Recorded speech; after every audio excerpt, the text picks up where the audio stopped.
अब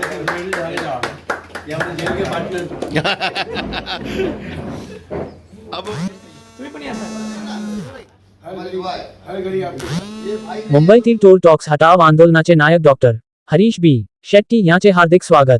महाराष्ट्र मानव सेवा संघाने 2000 साली मुंबईत टोल टॅक्स विरोधात आंदोलन सुरू केले. त्यामध्ये पोलिसांनी 28 जणांना अटक करून 28 दिवस कारागृहात ठेवले. त्यात 4 महिलांचा समावेश आहे. मी गडकरी साहेबांना धन्यवाद देतो. तसेच महाराष्ट्राचे मुख्यमंत्री आदरणीय एकनाथ शिंदे सर, अजीतदादा पवार और हमारे देवेंद्र फडणवीस साहब को धन्यवाद देना चाहूँगा. आखिर लास्टला आपल्याला यश मिळालेलं आहे. आमच्या कार्यकर्त्यांना सर्वात जास्त खुशी म्हणजे आमच्या कार्यकर्त्यांना आणि आमच्या या एरियातील संपूर्ण दहिसर बोरिवलीच्या लोकांना लोक खूप खुश आहेत. कारण यामध्ये आंदोलन करणारे आम्ही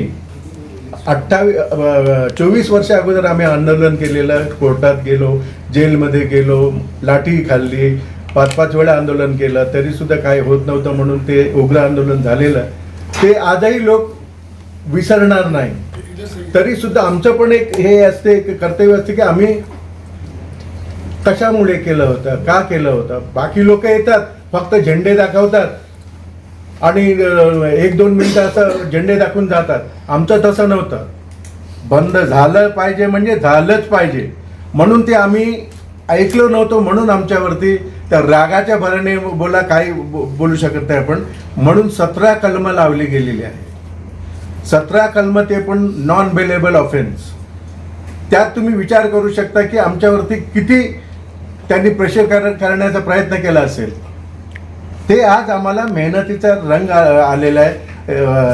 याला म्हणतात ना की सत्य पराजित हो सकता है लेकिन हार नहीं सकता. सत्य परेशान हो सकता है लेकिन हार नहीं सकता. ये चीज़ हमारे साथ में आज हुई है. इसलिए मैं सभी को, महाराष्ट्र गवर्नमेंट को, नितिन गडकरी साहब को, हमारे पूरे कार्यकर्ताओं को और जितने भी उस वक्त 5000 से 6000 लोग जमा थे और तमाम नागरिकों को मैं धन्यवाद दूंगा. सर, तुमच्याकडे पण ते फोटो आहे, त्याच्यामध्ये काय आहे सांगून द्या त्याला. हे आमचे गोपाळ शेट्टी साहेब नंतर आले होते, ज्यावेळी 2018ला झालेलं. आम्ही केलं होतं ते 2000ला.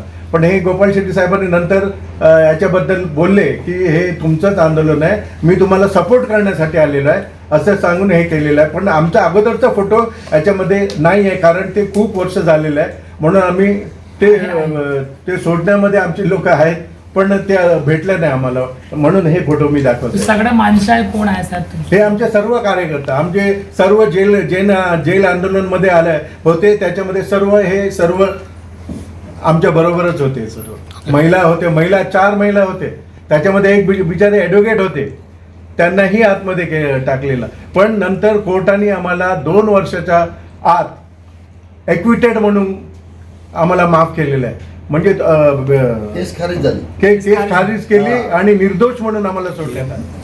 सबसे पहले मैं मौजूदा सरकार, हमारे सीएम शिंदे साहब, डेप्यूटी सीएम फडणवीस साहब और डेप्यूटी सीएम अजीतदादा पवार जी को मैं हार्दिक तहे दिल से अभिनंदन करना चाहूँगा, और महाराष्ट्र मानव सेवा संघ की ओर से और हमारे वहाँ के तमाम रहिवासी भाइयों की तरफ से. देखिए, ये जो शुरुआत है ये कुछ इस तरह हुआ था कि 95 में जब यूपी सरकार बनी थी तो इन्होंने 55 फ्लाईओवर बनाए थे पूरे मुंबई में. और ये 55 फ्लाईओवर का जो पूरा रेवेन्यू जनरेट जो करने का जो इन्होंने एक कमेटी डिसाइड की थी, माधव जोग कमेटी. माधव जोग कमेटी ने एक ऐसा पूरा उनको एक ब्यूरो दिया था जहाँ से ये 55 फ्लाईओवर का जो टोल टैक्स के माध्यम से पैसा जमा होना था. तो उसके लिए बॉम्बे के जो 5 एंट्री पॉइंट थे, वो 5 एंट्री पॉइंट पे टोल टैक्स लगाने का निर्णय तय हो गया. अब विषय ये था कि ये एंट्री पॉइंट के ऊपर टोल लगाया कहाँ जाना चाहिए. अभी अगर यही जो टोल है अगर बॉम्बे के बाहर लगाते तो वो नेशनल हाईवे से कनेक्ट हो रहा था. तो नेशनल हाईवे से कनेक्ट होने की वजह से वो उसका टोटल रेवेन्यू सेंट्रल में जाना था. तो उन्होंने डिसाइड किया कि उसको 500 मीटर अंदर लगा दो.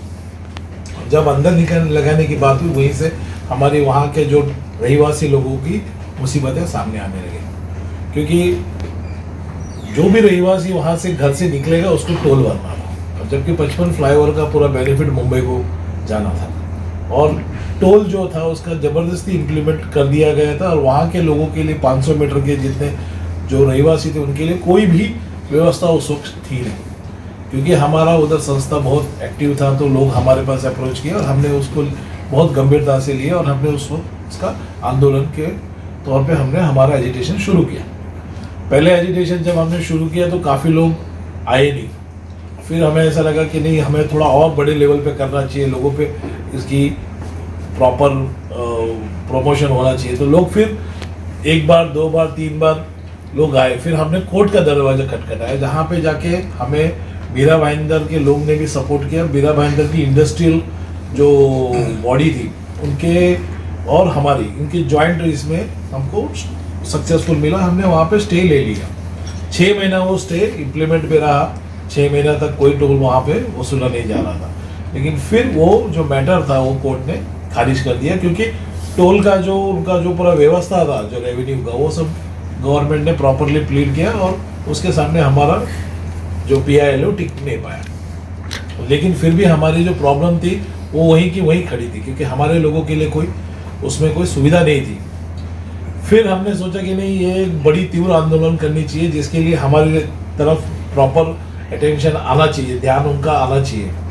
तो वो जो आंदोलन हुआ वो सडनली बहुत तीव्र हो गया, उसमें हमारा पर्सनली कोई ऐसा इंटेंशन था नहीं, लेकिन लोगों का आक्रोश इतना बढ़ गया कि वहाँ पे जितने BST, जितनी गवर्नमेंट प्रॉपर्टी प्लस जो टोल, ये सब के ऊपर बहुत पथराव और ये सब डैमेजेस शुरू हो गए। उस दौरान मैं, हरीश अन्ना, राजकुमार जी, हमारे सब जो कमेटी मेंबर, फिर बीरा भाईंदर के भी ज्वाइंट फोरम के लोग थे, रमेश अय्यर जी थे, और काफ़ी लोग थे जो वेल एजुकेटेड और अच्छे लोग सब थे, यहाँ सब जो थे।